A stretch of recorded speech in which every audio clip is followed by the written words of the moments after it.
Again, I welcome all of you excellencies representing OIC. The reason I especially called you today because there is the level of Islamophobia has increased all over the world, and you have seen the way they have, the gulf is widening. I decided when I became the Prime Minister that I would do my best to bridge this gulf which was increasing between the Muslim world and the Western world. Under freedom of expression, it was okay to ridicule or mock our Holy Prophet, peace be upon him. And in the Islamic countries, they felt that it was a deliberate attempt to insult us, to abuse us Muslims. They did not understand the Western mindset, and the Western mind did not understand the love and affection, the reverence we have for our Holy Prophet. And so what would happen is, because we, the Muslim countries, never make a concerted effort to try and make them understand what we feel for our Prophet. Because they do not treat religion like we treat religion. Every few years, there is some sort of comment, caricatures, some book which insults our Holy Prophet. There's a reaction in the Muslim world. The Western world then says they are very narrow-minded, they do not understand freedom of expression, they don't understand our values. And this cycle keeps going on and on. The primary target of Muslim countries getting together, the target is the Western audience and the Western heads of state. And what are we trying to tell them? We are trying to tell them two things.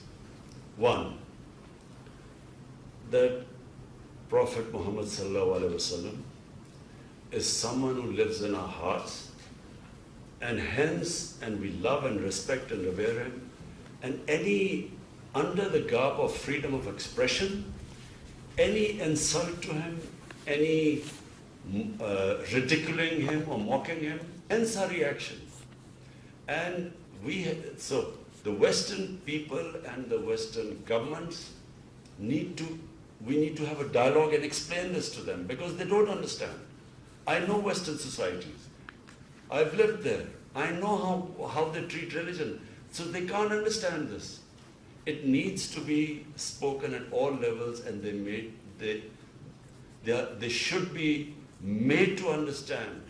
This is number one point that needs to be explained to them. It needs to be explained on all the forums like UN Human Rights, it needs European Union, they also have Human Rights Commission. It needs to be explained to them. And it needs to be explained jointly by all of us. That's when it will have an effect. Secondly, unfortunately, terrorism and Islam, radical Islam, these terms became currency. So the ordinary people in the Western countries cannot distinguish between a moderate Muslim and a radical Muslim. They can't distinguish. So all Muslims become suspect. They need to made to understand that in all human communities, there are radicals, there are liberals, and there are moderates. All human communities. So if you judge any human community by its extremes, you will vilify it. So no society should be judged by extremes. So this is what's happening, unfortunately, to us. Islam and terrorism have got, suicide bombing and Islam have been linked together by the media and by the Western analysts. So that needs to be de-linked. Terrorism has no religion. It does not have a religion. And so unless we do that, what happens is any act of terrorism by any Muslim in the Western countries, the whole 1.3 billion Muslims are blamed for it. We have to have a concerted effort to de-link the two. It's got nothing to do with Islam. A term radical Islam should never be used, because it in itself means that there's something in the religion. Radical Muslims, liberal Muslims, yes, but not Islam. Islamists means there's something in the religion. So these are subtle terms, but what has happened is this is what causes Islamophobia. And only us, we the representative of the Muslim world, only we can do something about it. Otherwise, no one else is going to. And once we do something about it, this will then seep into the media as well. And it can only be remedied if all of us, Muslim states, have a concerted, and it's only a small, you don't have to have a big lot of material on it. You just have to address two things. The terrorism part and radicalism part in Islam, and the other is the sensitivity we feel for the Holy Prophet. Because they immediately, the moment we react, they said they are against freedom of expression, and they said they are very narrow-minded people. And they blame that on Islam. So either way, both these are the two areas which then feed into Islamophobia in the Western countries. And that's really was my reason to inviting you here today, because I thought, it has to be a conversation we must keep having, even with your diplomats. All we want is that it will promote harmony amongst humanity. Right now, it's dividing humanity. Thank you very much. To this briefing and sharing with us your views on this very important international issue.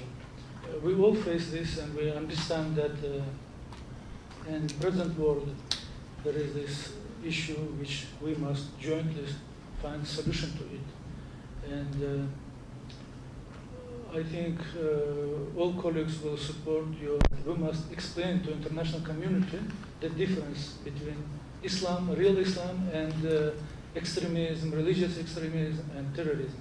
There is a big difference, and we must jointly explain this. And I want to thank you for sharing with us this and calling us and raising this issue.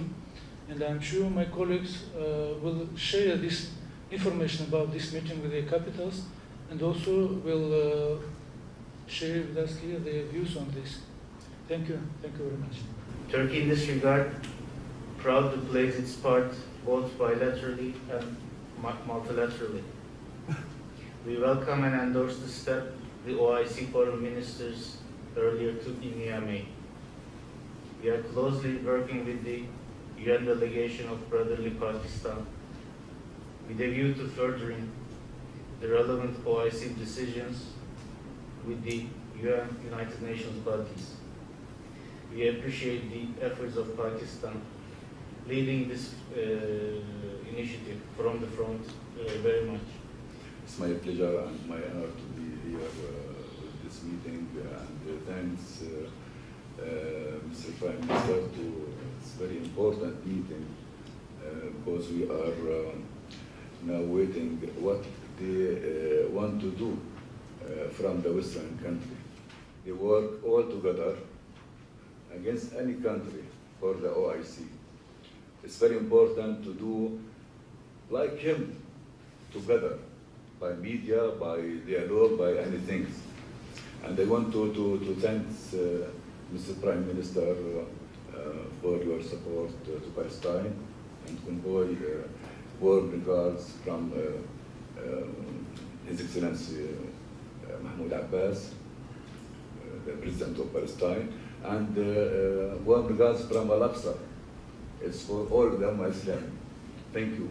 Bismillah ar-Rahman ar-Rahim. Assalamu alaikum. Thank you, Excellency. I am Ibrahim, Ambassador of Jordan. And we seize this opportunity to extend our thanks to His Excellency Prime Minister, who is seizing any opportunity to address the Islamophobia issue in any kind of international forum. And this is well appreciated. Jazakallah khair. I believe that the media plays a very big role in this, and of course it needs a very big efforts and a collective efforts all together as Ummah. If I may say that just after the millennium and in year 2002, King Abdullah II took an initiative and we have released a man message. It was a product of months of meetings from different countries, ulama, scholars in general. It was showing the moderate Islam. Thank you. Excellencies, thank you very much for the initiative and also for the invitation extended to us to hear your briefing. Certainly, Indonesia is also on the same planes. We are supportive of the initiative of Pakistan through the OIC, and there's numerous resolutions already been adopted by the OIC, and it serves as a good platform to way forward. And I think there are two things that we need also to underscore in trying to make known to the public that with regard to our effort. One, many already mentions about the important involvement of media. This is something that's very important. I understand it is not easy. We've been trying also to ask media to arrange meetings among media with the objective that they would come up with a code of conduct which inspire them how to be sensitive of other religions or other important issues. But I guess it is worth also contemplating once again to organize a meeting, among journalists, inviting journalists. So hopefully they would be able to come up with some sort of like a code of conduct for their further preference. There is a lot of interfaith dialogue already been organized involving interfaith leaders in the West, in also in the Muslim world. But without the involvement of media, it is very difficult, because in the end, who come up in the media, the narrative in the media will be the direct or will be stated by those who written the articles or every news about the Islam. So I think the importance of the engagement of media, and in this regard, probably OIC may contemplate of organizing a meeting among journalists representing the Westerns and the Muslim countries, so that they can, have frank discussions and reflections. What would be the best ways to prevent similar events in the future? So, Prime Minister, thank you so much for your brief sharing with us this really important issue. As my brother, the Ambassador of Turkey, mentioned, the most important thing is to working on the OIC and the United Nations. And I think we should have a roadmap from now, put our efforts on it. Since the UAE will be next year a member of the Security Council of the United Nations, and also the next foreign minister meeting for the OIC will be in Islamabad. So I think we have great opportunity to put our effort on that and working together and make sure all of us in this room with Pakistan, supporting Pakistan in this effort, supporting you, Excellency, on this leading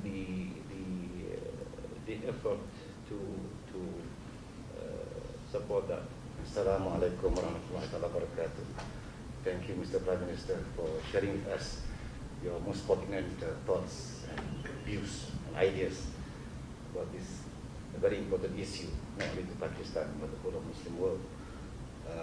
You will recall, sir, that it was just about 2 years ago, in this very room, that you and my former Prime Minister, Dr. Mahathir Mohamad, had a very important discussion on this, among others, this particular issue.